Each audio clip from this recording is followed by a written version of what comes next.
Netumbo Nandi Ndaitwah, kwa jina maarufu NNN, ameandika historia baada ya kuchaguliwa kama rais wa kwanza mwanamke nchini Namibia na rais wa pili barani Afrika baada ya Rais Samia Suluhu Hassan wa Tanzania. Akiwa na umri wa miaka 72, alishinda uchaguzi kwa 57% ya kura, huku mpinzani wake wa karibu Panduleni Itula akipata 26% ya kura, kulingana na tume ya uchaguzi nchini humo. Ni kisa katika mfululizo wa matukio katika maisha yake, Nandi Ndaitwah akipigana na utawala uliokuwa. Alizaliwa 1952 kaskazini mwa kijiji cha Onamutai. Ni mtoto wa 9 miongoni mwa watoto 13 wa baba yake mzazi. Alikuwa kiongozi wa kidini wa kanisa la Anglikana, wakati huo Namibia ikijulikana kama kusini magharibi mwa Afrika na watu wakiwa chini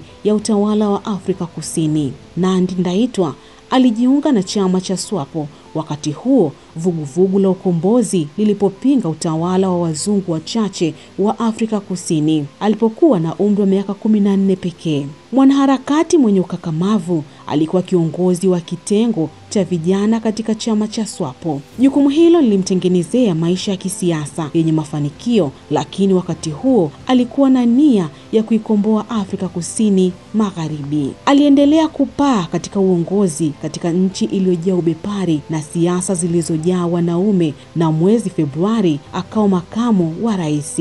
Alimrithi Nangolo Mbumba ambaye alichukua nafasi ya uraisi baada ya rais aliyekuwepo madarakani kufariki. Katika maisha yake binafsi, Nandi Ndaitwah ameolewa na Epaphras Denga Ndaitwah aliyekuwa mkuu wa idara ya ulinzi nchini Namibia. Katika ufanisi wake kazini, amekuwa ni mchapakazi na mtendaji katika uongozi wake. Mimi ni Fatna Suleimani.